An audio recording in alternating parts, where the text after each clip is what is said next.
Hello and welcome to today's literature lesson. In this video, we will be analyzing one of Robert Browning's most famous dramatic monologues, My Last Duchess.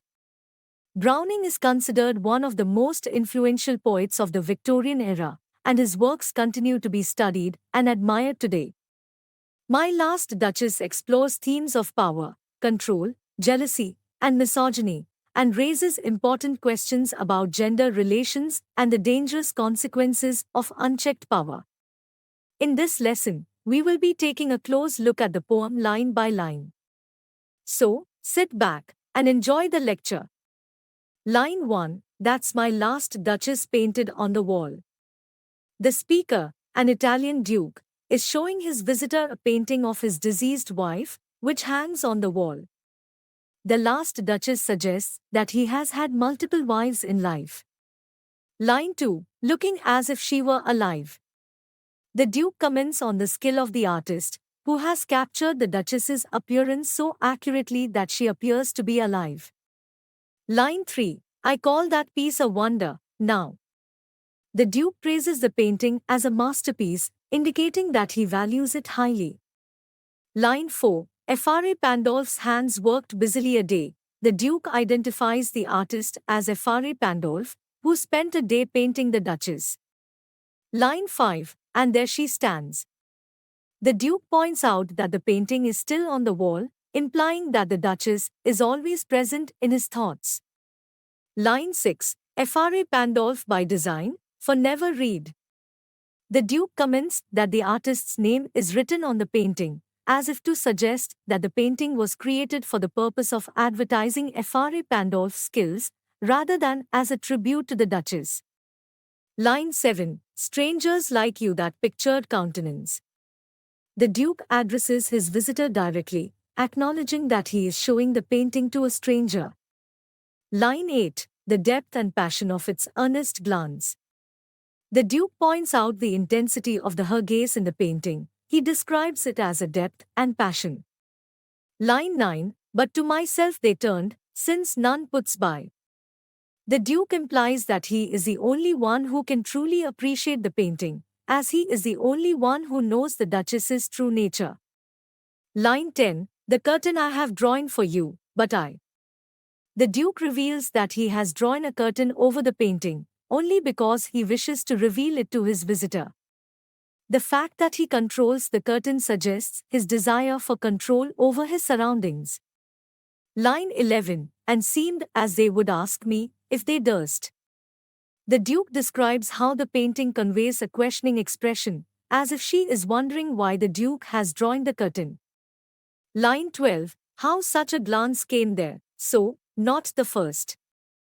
The Duke acknowledges that he is not the only one to have been struck by the intensity of the Duchess's gaze, as others have also commented on it. Line 13, Are you to turn and ask thus? Sir, 'twas not. The Duke addresses his visitor directly, preempting any questions about the painting.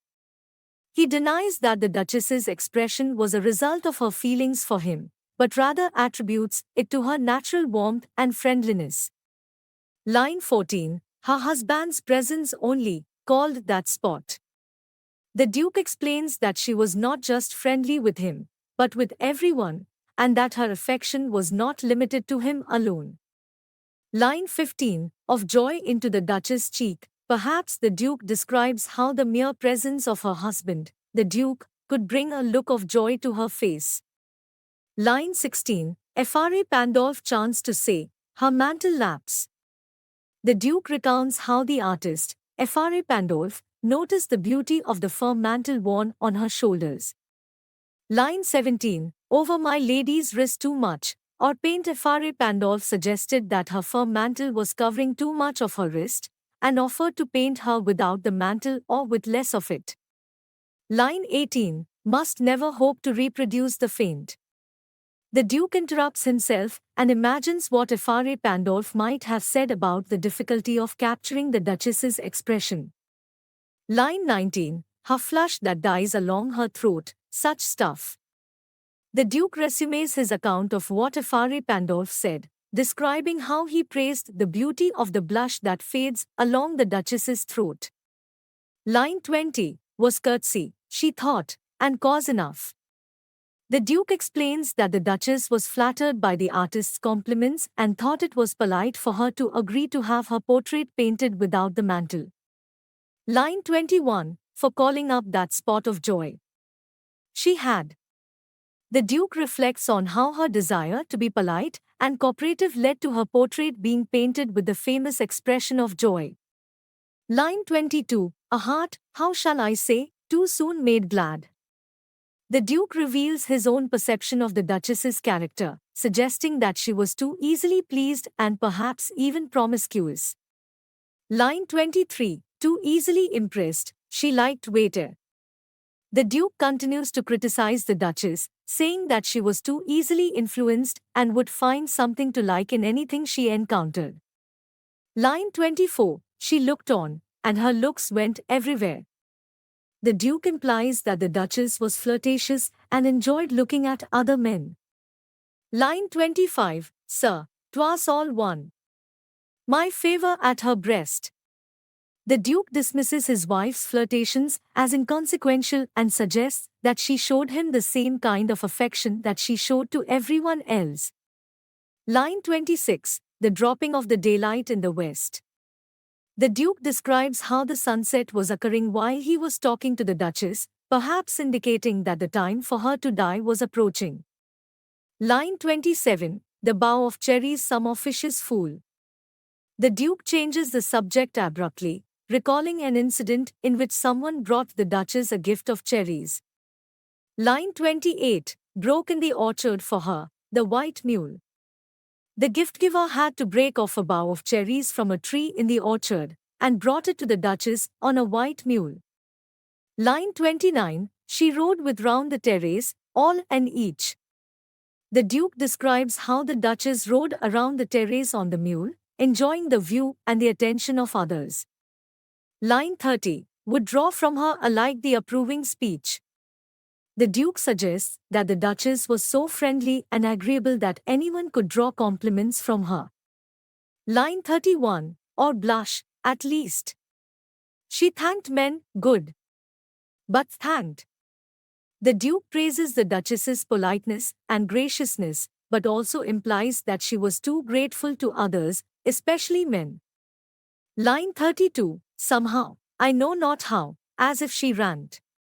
The Duke suggests that the Duchess gave undue importance to the compliments and attention she received from others, perhaps indicating that she was vain. Line 33, my gift of a 900-years-old name. The Duke recalls how he bestowed his prestigious family name upon the Duchess when they were married, suggesting that this was the most significant gift she ever received. Line 34, with anybody's gift. Who would stoop to blame? The Duke implies that the Duchess did not appreciate the true worth of his gift, and would not be able to distinguish it from any other gift she might receive. Line 35, this sort of trifling?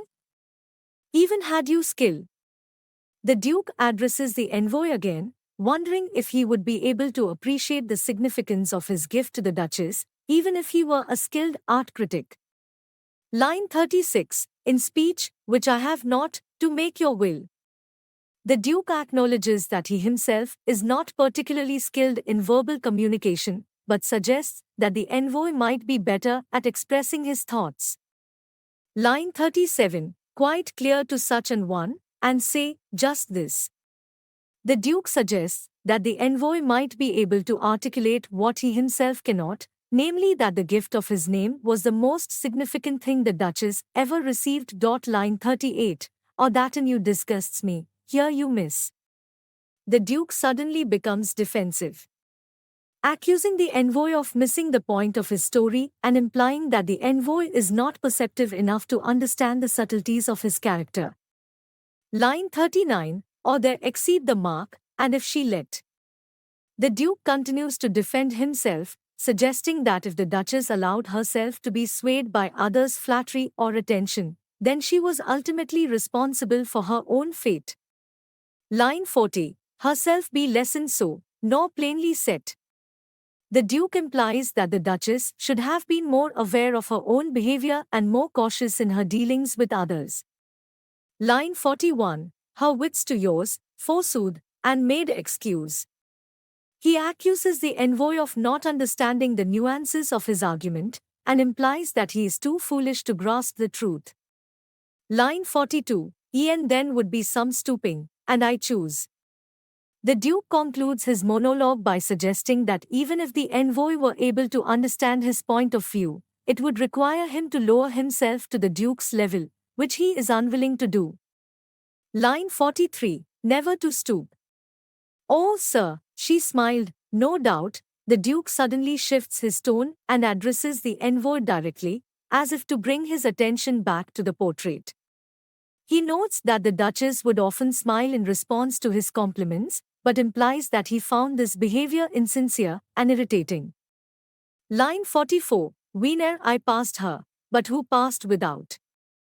The Duke continues to describe the Duchess's behavior, noting that she would smile at everyone who passed by, not just him, which he finds unacceptable.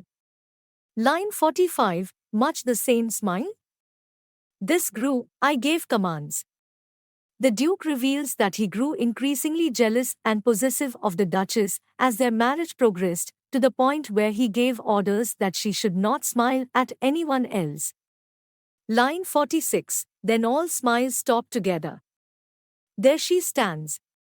The Duke concludes his monologue with a chilling statement, revealing that he had the Duchess killed for her perceived infidelity. He gestures towards the portrait, which serves as a macabre reminder of his control over her fate. As if alive.